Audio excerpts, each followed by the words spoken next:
Hi, everyone. On today's podcast, we're going to talk with Jen McLellan about how birth workers can provide size inclusive care.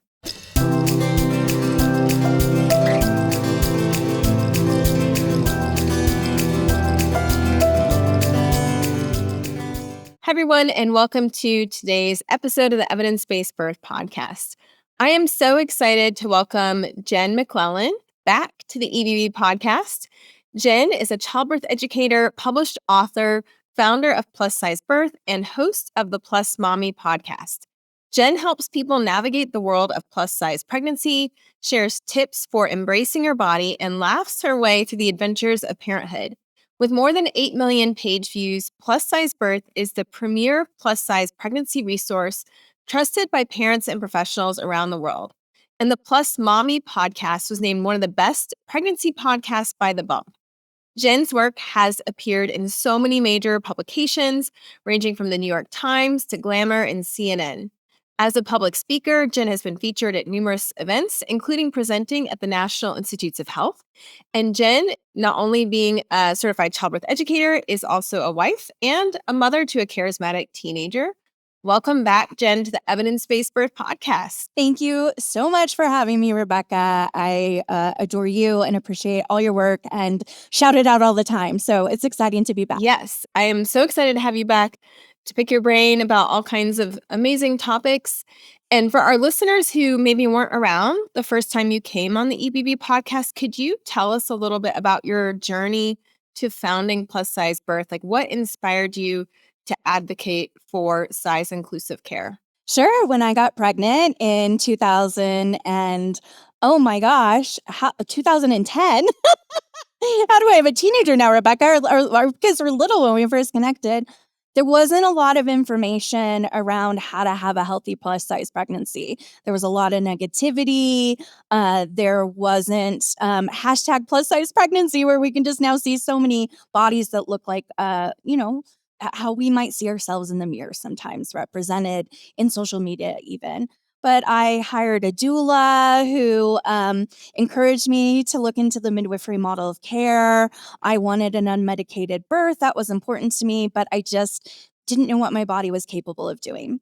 I ended up having a completely healthy pregnancy, which I read online that I would for sure have gestational diabetes and have a cesarean birth. And I gave birth on my knees in a hospital with complete support and had amazing size inclusive prenatal care and just this birth that really changed everything for me and helped me to realize the strength and power of my body. And after I gave birth and settled into parenthood, although I joke, I don't know when I'll ever feel settled into parenthood, I started a blog because I just was like, why isn't there information on how to be healthy or just even positive information? Or what's if my care provider is not very nice to me? Like, how do I navigate this? And where in the heck do I find cute plus size maternity clothes?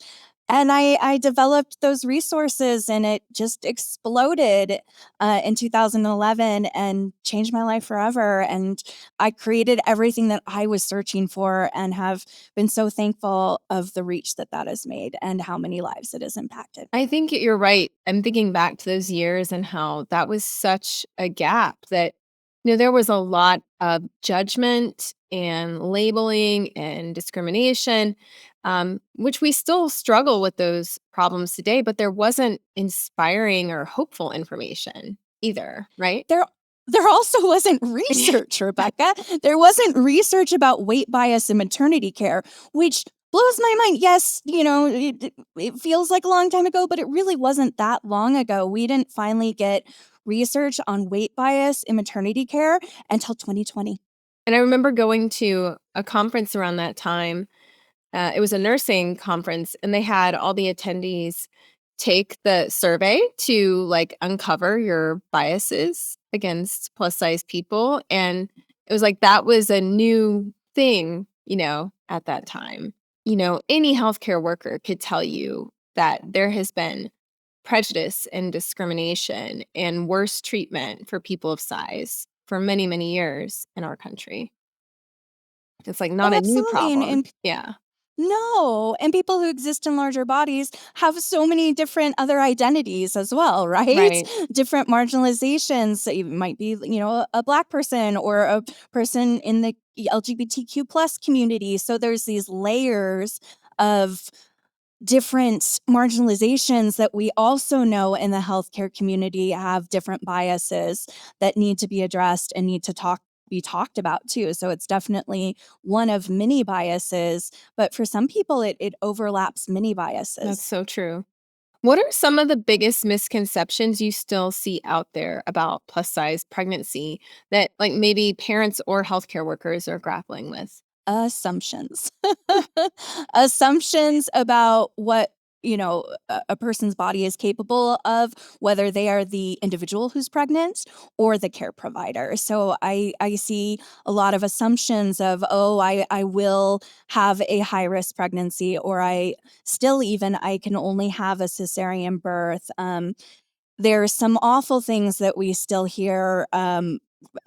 It doesn't happen often, but it still happens, of care providers, telling people you must have a cesarean birth because of your size, which that's not even evidence based, and that's not like an ACOG recommendation in any way, shape, or form. But there's just these assumptions about what larger bodies are capable of during pregnancy and birth and postpartum. Yeah. And not only assumptions about what they're capable of, but you've said many times on your podcast that there's assumptions that you are sick, that of course you must have high blood pressure or you must have high blood sugar just by looking at you, which, you and I both know that's not true. But that is something that they grapple with, being told, in their first trimester, your baby will be too big. You're too big, so your baby will be too big to give birth to vaginally. Yeah. Yeah. And we know statistically that when a person is made to feel ashamed about their body, they are less likely to receive routine health care and more likely to gain weight. So as I, share when I do public speaking and stuff, like, shame is not an effective tool. We have evidence to show that shaming people does not work. And so a lot of what needs to happen for all of us is unpacking our weight bias, right? Like, you said that you had taken, the weight bias, and I think it might have been the Mhm. Harvard weight bias survey, where you literally don't even think much. You just you tap on these keyboards, and you make decisions really quickly. And I was like, I've got this. I'm a big person. I do this work. I advocate. I got this. Oh, I did not do good, Rebecca. I did not do as good as I thought I would, because we all have internalized weight bias, or weight bias in general. We live in a society where we're just now having conversations about being size inclusive and what that means and what that looks like. Yet the fat advocacy movement has been working so hard, since the 60s and even before, to create equality and resources and support for people in larger bodies. There's only one state in the United States where there's even protections where someone can't be fired for weight discrimination. Like, there's so much that needs to be done, and there's so many incredible organizations that have worked so hard to create change, but not a lot has happened. So we still have to work on our own biases in order to move forward in so many different ways in breaking down these assumptions, so people can receive more evidence-based, compassionate care and compassionate belief in themselves and their body's abilities as well. And then if they do incur risks, it's not like a moral failing. People of all sizes can have different things come up in their pregnancy, birth, and postpartum. But people of size are often made to feel like, well, it's because you're fat. That's why Mhm. you did this to yourself. The blame and shame, there's a heavy dose of that. And one of the things I've always appreciated about you, Jen, is how open you are in sharing your stories and just the various things that happen to you as you navigate life, and like anybody. But as a plus size person, I remember you sharing the story about seeking treatment for shortness of breath. Can you tell us a little bit about, because I think it's a really important story, and it highlights that this discrimination doesn't just happen with childbirth care, but throughout your healthcare journey. Anytime you encounter a healthcare provider, it can happen. Oh, absolutely. I went my whole life every care provider's appointment was a focus on weight until pregnancy. And it was a focus on wellness. Mm. And it changed everything for me, right? Like, I was like, oh, wow. Like, I would tell my midwife, oh, I read that big people have big babies. And she's like, well, that's what your hips are for. Like, she just was empowering and encouraging. So I was like, wow, care providers, there's this health at every size. Like, the care providers can meet people where they're at and provide evidence-based compassionate care. And I was so hopeful and felt like I had unlocked something. And I found a doctor that was okay. They didn't shame me, but they were just okay. And I was like, okay, that's better. It's not the same as what I was getting from the midwife, but at least it's not always a focus on my weight. And I had gotten sick. I had some kind of respiratory thing, and I was struggling to breathe more so than normal. And I couldn't see my care provider, who had just given me clearance to do a 5K, and I was signing up for 5Ks and moving my body and feeling great. And then I got sick. And then all of a sudden I couldn't even walk to my car without needing to stop, from like the car to the door to my house. And this just wasn't normal. And I couldn't see my normal doctor, but I got like one of those, come on in, quick visits. We've got someone else to see you. And she took one look at me and looked at her computer and clearly was looking at my weight and was just like, well, maybe you're just so big you need to be on oxygen. And what I had heard was, maybe you're just so big you don't deserve to breathe. Because I was struggling to breathe. Like, this is not some minor thing. I was like, I think I just need an inhaler. Like, I've had this happen before. My mom and sister, like, after we have, it just helps to open up our airway. Like, oh, well, there are risks. We would have to do an EKG. So I was like, fine, let's do an EKG. And I just sat there. Like, she thought she could just get rid of me. And I got an EKG and it was fine. But she still wouldn't give me the inhaler. Did a breathing treatment. It helped, but then she wouldn't order anything. It was so frustrating. Like, clearly this person just wasn't going to support me. So I finally stormed out. But I felt really stripped of my dignity. I'm proud of myself that I called I think later that day or the next day and asked to speak to the clinical director and said what happened was wrong. And they agreed. And they said, they apologized. They said, we'll wipe out your bill. They said, please come in. You can see me. Like, we want you to come in. But I couldn't. Even knowing all that I knew, I couldn't come back because I felt so stripped of my dignity. And I became a statistic. I didn't seek care for over 2 years, and I gained over 60 pounds that I still carry to this day, even knowing all that I know. And it turns out I had skin cancer. And thank goodness I finally had a wonderful family member that was just like, come on, Jen. Like, you encourage everyone to go to the doctor, but you're not going to the doctor. And so I did, and it turned out I had skin cancer, and thank goodness I keep going to the doctor now and have a size-friendly dermatologist. But it's like, even knowing all I know of how to advocate and how to navigate systems and do all these things, like, I'm still a human. We're all humans. And when you are stripped of your dignity by a care provider, whether that was their intent or not, it has huge ramifications. Mm-hmm. Yeah, I mean, clearly she saw you as lesser than, Yeah. categorized you, and labeled you as, too fat to breathe. Like you said, you interpret it Yeah. as I don't deserve to breathe, which is Mhm. Yeah. horrifying, but it's also a really potent example of how shame, not only does shame not work, but it worsens outcomes, Oh, right? yes. Yes. Yeah. Absolutely. Absolutely. So kind of swinging the Yeah. pendulum back the other way, you mentioned your midwife and how empowering the prenatal care you received was because it was focused on wellness and meeting you where you're at and supporting you and uplifting you. Um, what advice do you offer to plus size people who might be, they're facing this bias or they feel like their care providers don't understand them or don't really care for them or treat them with dignity? Like, what would you tell somebody in that situation? Yeah, I mean, I'd rewind just a little Mhm. bit and say, to start, try to build a size-friendly care team, and I know that that is not always possible.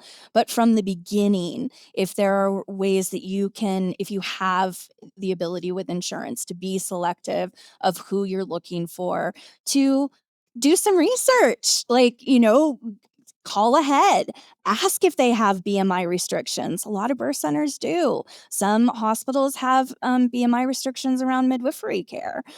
So finding out what your options are, asking if they have larger pressure cuffs, ask if you could have options around being weighed, ask if they have larger gowns.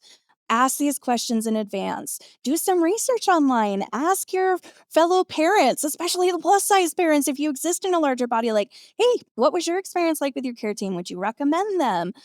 Consider hiring a doula. Like, there are things that you can do to help build that team, but then there are still, you can do everything you thought you were doing and connect with a provider that holds weight bias. And sometimes we don't have choices and we are limited with our options. So in that case, we do know some studies show that if you bring someone else with you, care providers tend to be nicer. And it just like, it hurts my heart, but it's true. Like, if you have an extra pair of eyes and ears in the room, so if you can bring someone, whether that's a partner, a friend, a family member, or a doula, that can be really effective. Having questions written down in advance, doing some really good self-care before and after. Great tools around self-advocacy, like the BRAIN acronym, where you can ask a set of questions like, what are the benefits? What are the risks? What's if we, wait, what are the alternatives? Like, having tools in your pocket. And I have a whole free guide on how to connect with a size-friendly care provider that goes into a lot of this. And then I have articles on how to navigate a provider that isn't size-friendly. But if you have options and if you have choices, if you feel like you're not being listened to, if you feel like everything is revolving around your weight, then if ever possible, to switch care providers. I will also say just a really helpful question or a way to phrase things in your own way. If anyone should during their first prenatal visit, if they have that BMI over 30, so we know it's going to classify them different throughout maternity care, is asking your care provider, do you have any specific recommendations or testing that you're going to recommend because of my size? And are there any limitations at your selected birthplace? So whether it's home, hospital, birth center, because some medical facilities might have like a gorgeous tub, but it has a BMI restriction. And unless you know that, you might have an idea of what you want access to, like hydrotherapy, and maybe not have access to it. So I know that was a lot, No, that's really helpful. So but yeah. gather information, do your research, and where can people go to get the handout on finding a size-friendly provider? Yeah, you just go to plussizebirth.com, my website, and you'll find a ton of free Okay. resources and stuff Okay. there. We'll Yeah. also link to those in the show notes. But that is just really lovely advice. I appreciate you kind of sharing those tips, turning towards birth workers who are listening. So at least 60% of our listeners are birth workers, many of them doulas and midwives. What are some concrete or practical things they can do to improve their practices to be more size inclusive and supportive? Yeah, I mean, we've focused on one already to unpack our own Okay. biases, right? We've got to start there. You can change your Instagram to have people of all, identities represented, but that doesn't mean that you've done the work to show that you can support all people, right? So I think it's really important that it's not just about how we market and the language we use, but first doing the work and unpacking our own weight biases. And there are resources. So we talked about the Harvard quiz that you can go into that's Right. There's free. another one called, Um, I think it's by a researcher with the last name of Bacon as well. I'll link to that we'll have to one. put it in the Yeah, I'll notes. link to Yeah. that in the show notes. Yeah. That's another one that is specifically geared towards healthcare workers. Awesome. And then I have a size friendly birth is a, weight unpacking your weight bias and working through everything on how to be a size friendly birth professional that comes with, 6 continuing education units for the nursing board and general education units where you can become educated. So whether it's my course or someone else's course on how to be a size friendly birth or postpartum professional, like digging in, becoming fully educated, understanding the nuances, the ins and outs, and then working on our your whole environment to create it to be in size inclusive. One thing that I say really quickly of whether or not a space is size inclusive or not is chairs without arms. It's something so small and so simple, but if I can't sit down, then I am told I am not welcome, right? Mhm. If I can't sit down comfortably, then I am not welcome in that space. So I think it's really important for all professionals to evaluate their space. We focus so often on evaluating their equipment, which, yes, please, please evaluate your equipment as well, from blood pressure cuff sizing to knowing the weight limits on any birth balls or peanut balls, or making sure that you have, larger mesh underwear and all if someone wants to baby wear, knowing the brands that have larger size carriers, like all of that stuff is critically important. But sometimes we miss the little things of, like in a medical facility or a birth center, the lobby has a couch where people can sit. But then we go back to the exam room, and sometimes the only place where someone can sit comfortably who has a larger body is on the table, right? Right. And sometimes these conversations maybe don't want to happen in that form. We want people to be seated in a chair, or maybe they're seated on the exam table wearing a gown that doesn't fit their body. So they're stripped of their dignity, because if we're not fully covered, how are we able to fully advocate Mhm. for what we need? And some people can do it, right? But so many of us feel, if we don't have something as simple as a gown that fits our bodies, that says a lot. And it makes you wonder, what else does this care provider not, ready to support me in? What do they not know about caring for a larger body? So that environment, and then working on our language. I have a, size inclusive language framework where the first thing is to avoid the word obese. We have studies to show that the majority of people find it offensive. So I think avoiding is the first place to start, and that can be tricky for some people that are like, well, this is a medical term.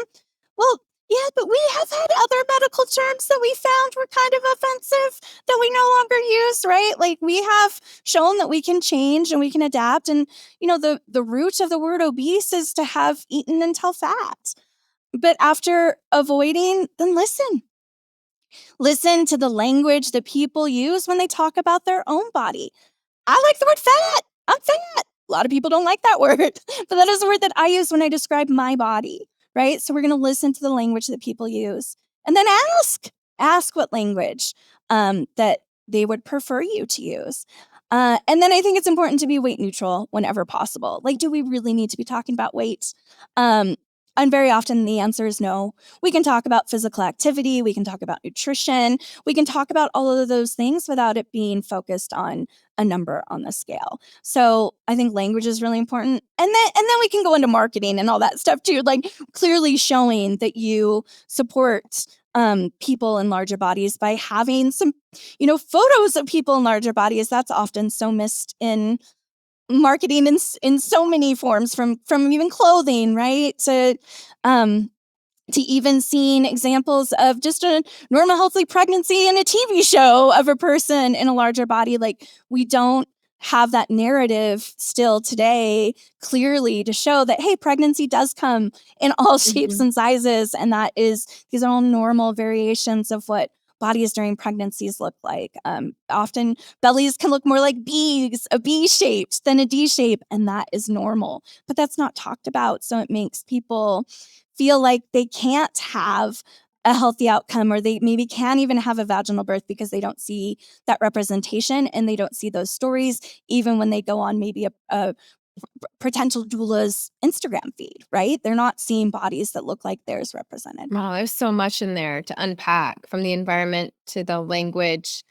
I can't tell you how many doctors I said, "Please don't use that word. We call it the O word." It's not, like, Yeah. accepted by the fat community, and it continues to be in, like, so many study titles, and I just, wanna whack people over the head and say, "Please stop," but they keep doing it. So you're right, language, environment, marketing. One thing that you haven't really mentioned, but I've seen as a healthcare worker, is a lack of touch. So often when someone is seen as lesser than or discriminated against, one way that that bias, maybe even if it's subconscious, works its way into healthcare is by not touching people. Yeah. Can you talk a Yeah. little bit I about often that? say that when I'm talking to doulas, like, ask, like, can I touch you? Because for so Oops, often people in larger bodies, it they froze. feel invisible.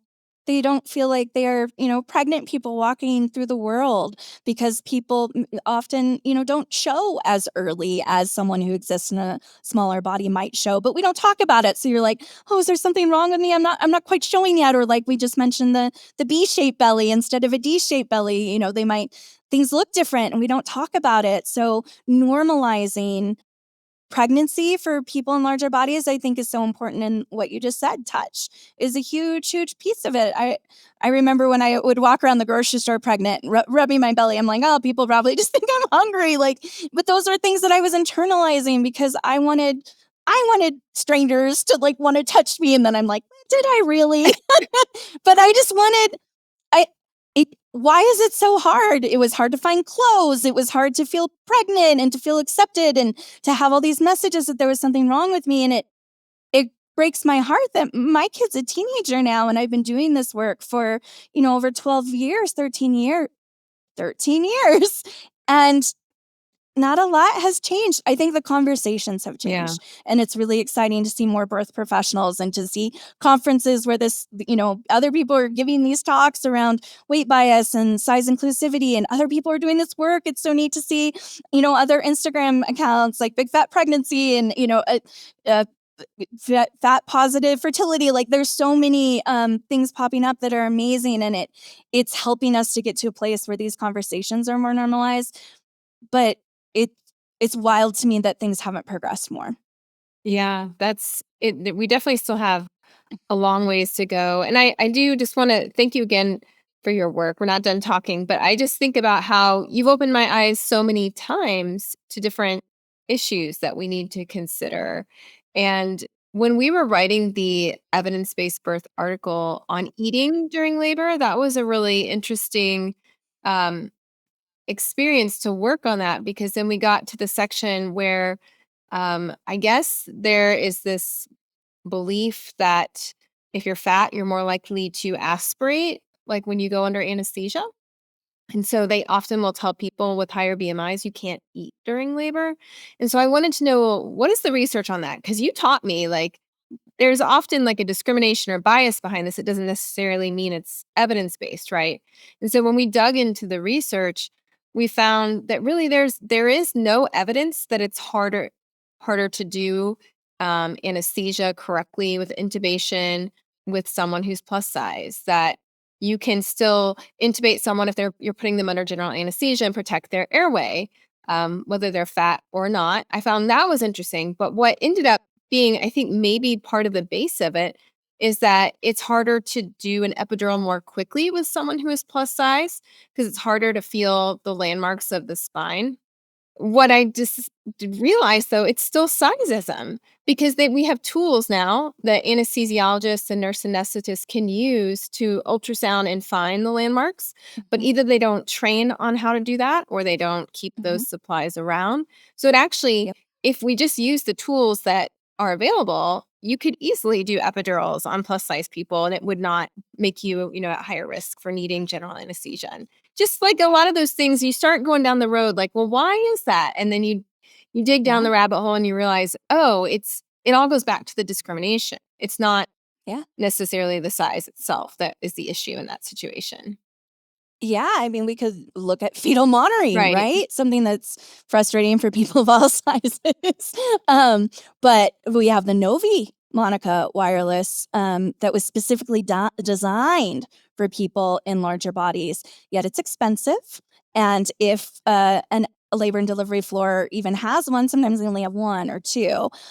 Also, I hear a lot of labor and delivery nurses even like lurking in some groups where, we talk about birth professionals are all together like, I hate Novi, I hate Novi. And I'm just like, but it's a tool that was specifically designed for, a rather large population of people that are coming into medical facilities. Like when we look statistically, it's 60% of people who can become pregnant, who exist in larger bodies, have that, and we'll use some O words just because we're talking about the percentages, are overweight or obese. And of that, 39, I think it might be 39.7, but let's just say 39% of those people are in that obese category, right? So 39% of people can become pregnant. So that's a pretty big number, right? So we have tools. And we have larger, even, we're talking about some really important things like fetal monitoring and epidurals and stuff like that, but even not having larger mesh underwear, it does exist, right? But even not having that available to people all the time, or the story stays with me forever of someone saying, oh, these don't fit, and a nurse searching and, well, I found this one. So you better use it wisely. Use this one pair of mesh underwear wisely. Don't get I any found this blood on one. it while you're recovering. Yeah. So yeah, like what you said, a lot of this, and it can take more time. And I think, nurses are short-staffed often, and the ratios are off. And so if you have a larger patient that might need more time or support, and you're not having that in your own facility, I see the cascade of frustrations. That doesn't mean that we can't fix it, work on it, and it doesn't mean that it's not wrong. It is wrong. But it's the whole system really that isn't set up to support most people, but anyone that is going to take longer or be harder or fit outside of whatever that norm is, then it's like, well, this epidural might not work, or people, make assumptions of, oh, you can't even have an epidural. And it's like, wait, that's not factual. That's not evidence-based. So we know that ACOG does recommend going back to the epidural. They do recommend an early consult with an anesthesiologist. And I don't hear that happening as often. And I think that can be really effective, right? To meet with an anesthesiologist in advance, have them examine your back and feel really good. And clearly then know, hey, maybe this anesthesiologist is not the right. Is there a different anesthesiologist? Maybe you might even, unfortunately, look at a different medical facility. Like, there is more labor involved, but it's a lot of self-advocacy. And unless you have a doula, or you're listening to this podcast or something like that, and to ask for these things, so often they don't happen. And then you're just being pushed or pressured, or, we do know that ACOG now is saying we need more time in that first stage of labor. So we need more time during the first stage of labor for people in larger bodies, because it can take just a little bit longer. And to give people more time, and instead of just saying failure to progress, move on to cesarean birth. But we've had this knowledge and these studies for many, many, many, many more years. And just now it's starting to be kind of adapted into common practice. So knowing kind of evidence-based practices and things that can just give people a little more time sometime is all they need, and the right tools and equipment and support. You mentioned the fetal monitoring, and I don't know, if some of our listeners are aware that that may be impacted in a plus size pregnancy. So if you're going in to have a baby and they hook you up to the monitors, what do you hear, Jen, sometimes happens? Oh, a huge push for internal fetal monitoring as quickly as Okay, so possible. you're saying they strap the monitors on to measure your baby's heart rate, and they can't hear it. So then they wanna Yeah, or they can't find it, or it's harder to adjust. I mean, there is more adipose tissue, for, not always, but depending upon how weight is distributed, but also the shape of the belly, right? And the positioning. So sometimes it's more helpful for those people who do have an apron belly, or a pannus where your belly hangs lower. Sometimes it can be helpful to get underneath that area with monitors or move things around. It takes more time, right? It takes more effort. I think it can be really helpful to have, if there is a doula or a partner there, to, if we just need a short strip, or, to help hold the monitors in place. But often if someone is having an epidural, or having a vaginal birth after cesarean and needs continuous fetal monitoring, it can be more challenging. That doesn't mean that it's not possible. It clearly is. And all different types of monitors can work, but it can take some tools. Like, I encourage people to bring their belly bands with them to non-stress tests and when you're going into labor, because it can help to hold the monitors in place. Those mesh underwear also can help if you pull it up to hold it in place. And working as a team with your labor and delivery nurse, I think can be really helpful, and being like, hey, I don't, how can I support you in this too? Like, I want to move too. And we hear that of like, we want people to be moving, right, continuously in labor about, every half hour to 40 minutes, whatever is going best for your flow of labor, and, different reasonings, but then people aren't being moved as often. So having someone be like, if you're having struggles and stuff, like, okay, let's bring in some tools. Let's bring in the peanut ball. Let's bring in these other tools so I can get into different positions that are going to help facilitate, labor and progression, but yet also allow for monitoring as well. So it's kind of a tricky dance. But I will say, home birth midwives work great with a Doppler for people in I was larger gonna say, bodies. can't we just use the Doppler and handheld monitoring? But then Right. it goes back Yes. to some of the prejudices and biases, and also, medical complications that people of size may face, and that they're then kind of pressured, or they need to have an induction, which then would Yeah. require the continuous monitoring. So we see really Yeah. high induction rates in people with higher BMIs. Sometimes they choose that, sometimes they're pressured into it. Sometimes there's a medical reason, sometimes there's not, other than their size.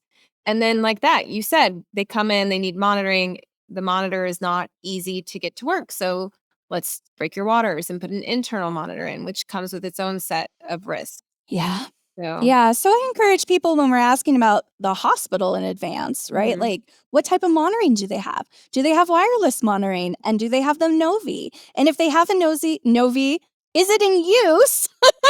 Is it being used? Right. So, I think all of those things are really important to find out in advance, but especially for doulas. I always see doulas are like the gatekeepers of their community. So doula is finding out this information. So then when they're working with clients that maybe exist in larger bodies, they can maybe help guide them to, hey, I know you're at this medical facility, but I wanted to share all the benefits of this facility. And knowing like that, do the birth centers in your community have BMI restrictions? Do they not? These things are all really important to know. Who are the size friendly midwives who do home births in your community? And who are the ones that clearly have biases? So those things are really important to discover as well, especially if you're making referrals out to people like chiropractors or massage therapists. Like, are you referring your people to other practitioners who are size inclusive or not? Have you gone to their facility? Have you looked at their lobby? Have you looked at their marketing? All of those things are so important. And all of these things reduce harm, right?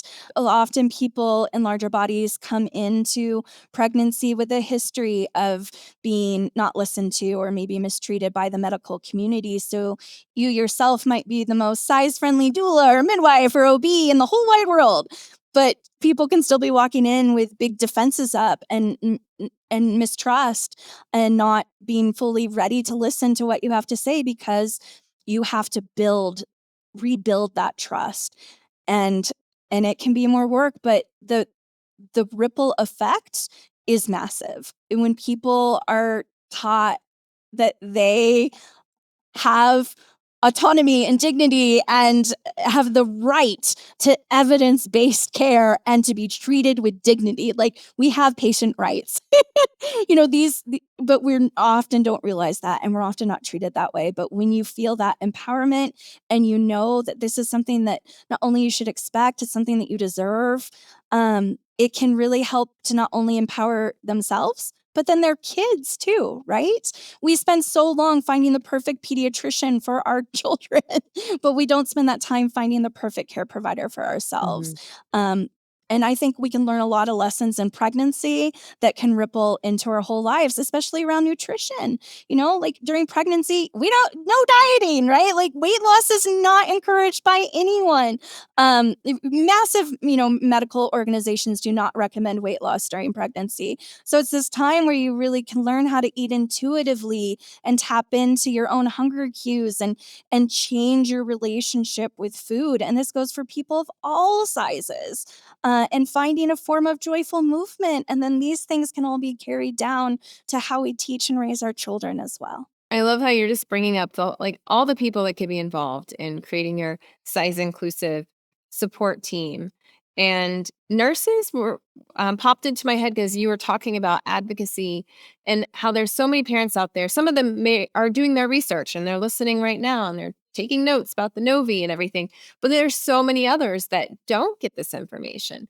So I want to encourage nurses, other healthcare workers who are listening, if you make these changes for one person who's requesting them, it can go on to positively impact so many more people because then the next plus size person who comes in to give birth doesn't even have to ask for the Novi because you're like, oh, yeah, we need to grab the Novi for them, right?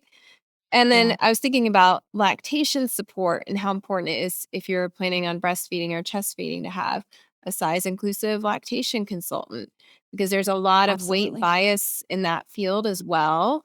Yeah. It can happen in any profession, but I've seen it there in particular. Oh, yeah, yeah, and assumptions, Right. right? Oh, Assumption. people with a large chest, they're not gonna have any problems. Well, that's not actually factual. Yeah. And we do know that, people with a higher BMI have lower rates of continuous breastfeeding or chest feeding, I think past the 6-month mark. And we know that the one thing that can really make an impact there is connecting with an IBCLC. So making sure that when you are connecting with an IBCLC, like when that's the highest level of like Mhm. lactation certification, like Rebecca just said, finding out if they are someone that works with people of all sizes. And you can say it simply as that. Do you work with people of all sizes? I know for myself, I wanted to do acupuncture not that long ago. And I sent an email to my friend who referred this acupuncturist. So it was a referral. So I felt a little good about it, but I sent an email. Hi, I exist in a larger body.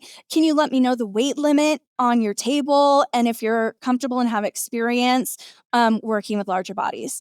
And it was so nice to get a response, of course. And, here's this information. And so then I went in to my first acupuncture appointment with far less Right. anxiety, right? So just, yes, it is more work. And I really wish, and one thing that I talk about in the size friendly birth course is like having full statements of, you know, being clear on your website.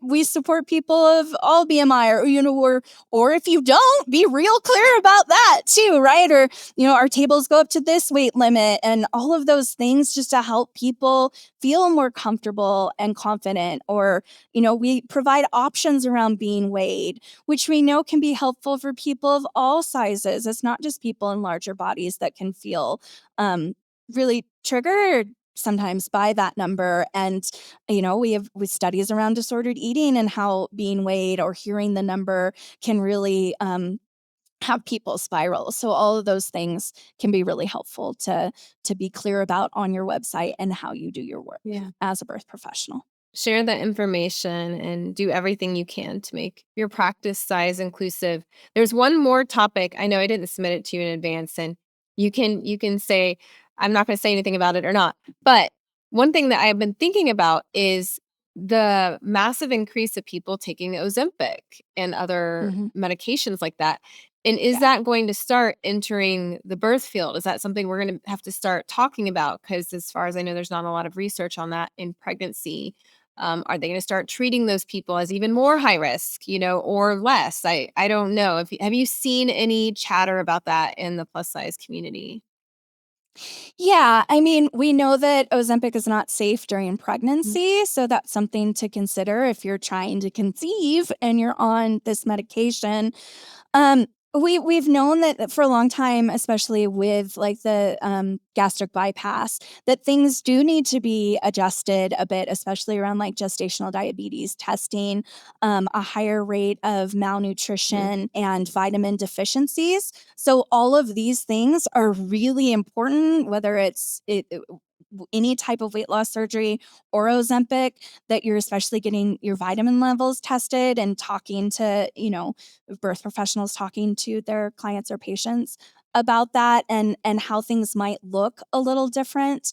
I would think that might end up being more of, that advanced higher level, higher risk label, but I don't know that there's been any statements around that from ACOG. I would have to look into that, but nothing, I don't think anything has come out I think it's yet. it's gotta be coming soon, though, so it's Soon. on my radar to keep an eye out for Yeah, it. I just me feel like too. that's gonna be, eventually a big topic, so, Yeah, yeah. but the main concerns that we've always had around any kind of rapid weight loss is those vitamin Okay. deficiencies and nutrients deficiencies. So closely monitoring how the growth of the baby is going, I think is something that's really important. Yeah, and I think that could get into a whole discussion about, the pressure people may feel to have quick, massive weight loss, because of the sizeism in our society, and then this may have ripple Yeah, effects on the health of in yeah, pregnancy. and Yeah. And also, like, we don't talk about the fact that, rapid weight loss before pregnancy, and then someone gets pregnant and they start regaining weight rapidly. And that's something that's not talked about a lot. That when I've interviewed people on the Plus Mommy podcast Yeah. sharing their story, that maybe they'd had weight loss surgery years prior or anything like that. And then all of a sudden they get pregnant and they're rapidly regaining weight, and the emotional toll that takes and physical toll and, things that just people aren't talk to about that could happen.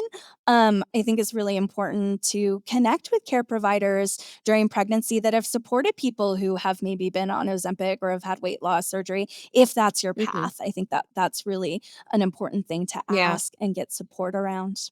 And no judgment to anybody who takes these medications or uses these, Oh no, interventions. body autonomy. Yeah, but You do exactly. you. We I'm just just a want you to be little I'm supported. interested to see, like, as we start seeing more research come out, what will the response be, in healthcare? I I think the focus more initially will be on fertility, Mhm. right? There's this push to get people to lose a lot of weight before they even So start to they get pregnant. can So improve their chances of conceiving. yes. Yeah. Yeah. But we know when we look at the research, exercise is a huge piece that can help with moving your body and overall wellness. So if someone is in a larger body and they want to get pregnant, they probably face more barriers if there's fertility concerns with getting support there than finding a size friendly care provider during pregnancy. There are a lot of barriers, and one of them is something that you touched on earlier, is the anesthesia for egg retrieval. Mm. Most facilities do not want to do anesthesia for people with a higher BMI for egg retrieval. And I've interviewed people who have gone through egg retrieval with no anesthesia. Oh my gosh. One person said that it was the most barbaric experience, and someone else said, it wasn't that bad. So I'm glad I have a variation of stories, but it just blows my mind because as you dug into the research, I mean, I think with a lot of things, and and you've touched on this too, Rebecca, is like relative risk versus actual Mhm. risk. Yes, for most things, if you exist in a larger body during pregnancy, there will be an increased risk from gestational diabetes to hypertension to like the list and list goes on. But there's not one thing that only impacts people in larger bodies. And so often the actual increased risk is much smaller than the relative risk. So gestational diabetes, for example, we know that we hear that people with a higher BMI are 4 to 5 times more likely to incur gestational diabetes. And you're like, 4 to 5 times? Is that 40%, 50%? Like, that seems really high. And when we dig into the evidence, and there are different studies, so I'm going to say one percentage, and Rebecca might say a different, but the actual risk is around 17%. So I like to flip the script and say, hey, you got over an 80% chance of not incurring gestational diabetes. And also, we know that there are other things that you can do to reduce your risk even further, like being physically active. So I think that we can present factual information in a way that doesn't scare people, but in a way that empowers people. Like, overall, the odds are in your favor. So here are things like, what are some ways to bring you joy and movement? Have you ever tried water aerobics, or, giving people ways to feel empowered, as opposed to, well, you got 4 to 5 times more likely risk, so we're going to, test multiple times. And we even, there was a study that came out not long ago showing that early testing for gestational diabetes that was happening to people in larger bodies very early on in prenatal care really wasn't effective, more effective in reducing things. So, and I hear from people who are tested like 4 to 5 times because their care provider just assumes, oh, you must have gestational diabetes. Right, they don't And no believe shame it for when it comes anyone back that negative. incurs it. Right. So that's a huge red flag Mhm. because how do you think that care provider is going to support you if labor stalls? It's like you're paying attention to these cues early on, but sometimes Rebecca is just so exhausted. I It's know. so I mean, you brought up exhausting. fertility, and one thing we've heard over and over at EBB is that plus size people are often told, well, you're just, infertile because you're fat. And then they don't dig into other potential medical reasons or partner reason. Or partners. Yeah, Yes, partners. exactly. And Yeah. so fertility treatment is a whole nother rabbit hole we could have gone down today. But I think the Yeah. message you keep, reinforcing, which is so important for people to hear, is like doing your research, finding the right care team, advocating for yourself, looking for empowering information. And I just love that you do that. Any final tips for any of our listeners? Yeah. I mean, I think, and one thing that we talked about, maybe chatting about, but didn't come up was body image. Mm, And I think then when we talk about how people feel in their bodies during pregnancy and how when we're made to feel like, oh, we're just a ticking time bomb because we exist in larger bodies, or these things will happen to me, and I'm, I can't find clothes to fit, and I can't do this. It just makes you feel so awful about yourself, which can make it really, really hard to advocate for mm. yourself.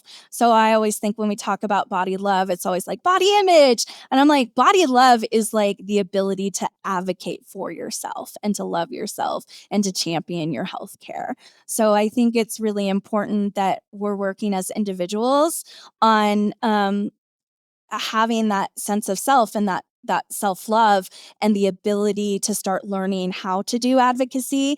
And it's such an incredible time for birth professionals to help build people up, to help be like, hey, what you're experiencing is totally normal. Like, go to hashtag plus size pregnancy and you'll see lots of bodies that look like yours doing all these amazing things, and helping people to feel empowered and good in their bodies, and encouraging them to tap into health at every size, to find joyful movement, and to intuitively eat. So we're not perpetuating this fat phobia and these horrible things that are talked to and told and seen all over social media about what it is like to be a person in a larger body. And we start to break down those stigmas, and we can just meet people with compassion and evidence-based support.